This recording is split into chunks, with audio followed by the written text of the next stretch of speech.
Who was your biggest influence growing up? Either maybe in real life or maybe in fiction? I don't think I had anybody when I was real young that I thought about it. When World War II started, and I think it was in 1943 or 44, that my cousins, see, I come from a family, I had 13 cousins on my mother's side. Well, 2 were girls and the other 11 were males. And the oldest one was born about the same as my uncle. So he was a lot older because his mother was 14 years older than my mother in that family. And they had 5 girls and 2 boys in that family. So this Wayne Cleveland is one of the cousins of mine. I liked him because he was a kind of an idol to me, because he was captain of the basketball team when I was a kid and all this stuff. And then he went to college and he was on the track team there. And Wayne got drafted and Richard Meeson got drafted at the same time about. And they were medium cousins of mine. See, I had about 4 that were really a lot older than me, 5. And anyhow, Wayne became kind of someone that I idolized. He came back from the service, finished college, and then he married a local girl. I didn't gain anything from that because her name was Anna White, and she was my first cousin once removed on my dad's side, and Wayne was my first cousin on my mother's side. So I didn't gain anything there as far as new relatives. And after he got out of college, he came and he went and taught a couple of places, but then they hired him to teach in Condé. And so he was our he was our coach too. So that just solidified my looking up at him as someone to emulate. And so he was a war hero. I would like to digress and talk about Richard Meeson and Wayne Cleveland that were cousins. I said they were drafted about the same time. Well, in those days when someone was missing or wounded in action or something, the people got a telegram.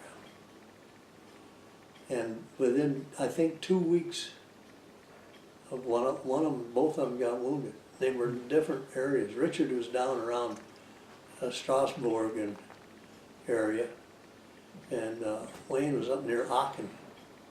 But then he'd cross he was on the way going across the Remagen Bridge, which is a famous bridge crossing, because when they got over there, they were over the Rhine.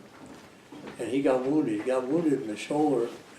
It wasn't too bad. He got some shrapnel in his shoulder. But then he got some through the side of his knee, And when he came back, he was limping, but the story is better than that because they both got wounded about the same time. We got telegrams about the same time. And people were really crying and moaning and everything in the morning, I mean. And then about a week later, they got telegrams that they were all right.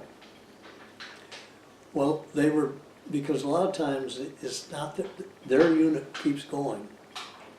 And so the follow-on forces pick up the wounded and so forth, so they're not on the morning report that they should be on.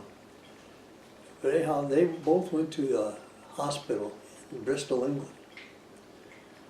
And they were there about maybe 2-3 weeks.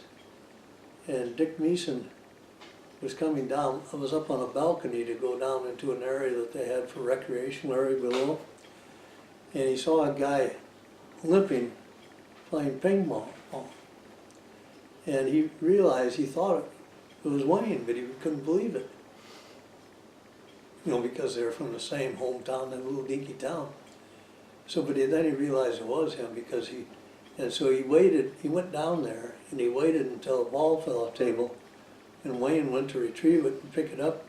And when he stood up, Dick Meeson positioned himself right in front of him. So that's quite a story. Mm-hmm. And then they both got on a hospital ship to go back to the States. And they were both sent to Texas.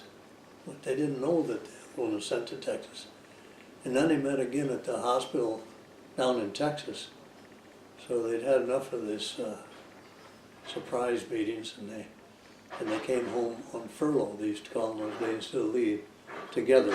And I can remember when they came back. And Wayne, the thing, I went over to see him. His house was right behind our house, his parents. And he was suddenly getting sun on his feet, and he'd frozen his feet bad, and because they were on the edge of the Battle of the Bulge and they couldn't get up. It was a bad winter in Europe that way. And they had some black stuff, it turned black at least, to put on his feet. And then he had holes in the side of his foot. He could take a matchstick and put in there, and there was no feeling. So, but anyhow, he got out of the service after the war, went back to that same college. He was head of the student union there. And he, but one funny detail is that he went to this doctor every year because he got a small stipend for being wounded, you know. It wasn't much, probably $25 a month. In those days, it was a lot of money. And so he was in the waiting room ready to go in, and the doctor yelled out, he says, "Cleveland, you better damn well be limping when you come in here." But the doctor knew he was well. But I think he was trying to help him out because he was on the track team running the 100-yard dash and the short relays. Mm-hmm. So you grew up in like a small town during World War II. What was it like growing up when the country was at war? Well, I was young. So the country got in the war in '41, and that made me 7 years old. And it was over in '45, so you're talking I was 11. But during the war, my second good friend after Don Hall left was Myron Fairmold. And I still write him, and he's a retired medical doctor. But Myron and I lived out the Second World War. We played war, just the two of us all the time. He had a Shetland pony, and we'd use the Shetland pony, and I got a lot of tales about that. But anyhow, we and the Belt boys, my brother's age and so forth, dug caves, we used to call them, really hole in the ground. But they'd dig them, the people didn't care in town. They'd go down there with shovels and dig they were probably about only this deep, 4 foot or so. And they maybe be 8 by 8. And then they'd find some old wood stuff to put over, or metal stuff to put over. And then just took the dirt and threw it on the top of it.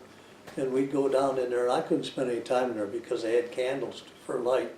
So it was smoky down there, and I had asthma pretty good when I was a kid. And so I'd sit in the entranceway to see what was going on most of the time. But that whole thing, those old caves were, we were in those things, Meyer and I pretending this was the headquarters and everything. And sometimes Betty, the Shetland, would put up with us too long because we'd jump up and we were going to take a message someplace. Well, that Shetland, if you were run it too many times hard, and it didn't have a good bit in it because Myron's dad didn't put a jawbreaker or whatever curve bit in, he put a straight bit in. That horse would grab that bit in his teeth and run like as fast as he could go for a little ways, and then jump and hit all fours in the garage and jump to the side, and you went straight out because we didn't have a saddle or anything. We were riding bareback. So that was interesting, but that's what I did during the war. And we listened to the radio too, and we understood not exactly what was going on, but the fear of the adults is the impression I had, because everybody in town had a relative or a friend that was in the military, and all of them just about were overseas in combat areas, so it was a tense time. And you could tell who had got one of the telegrams in town because you could hear them at night, morning, outside sometimes in the summer. So, and then I remember my mother, what I said, worked in the telephone office. Well, when I was 11 and 45, when I think this is VE Day in Europe, and she told me, she called me, and I was over at the house, she had me over to tell them, she says, go uptown and tell them the war's over. And I ran uptown, and I yelled my head off. And I think they thought I was crazy. I still remember that. You know, like yesterday.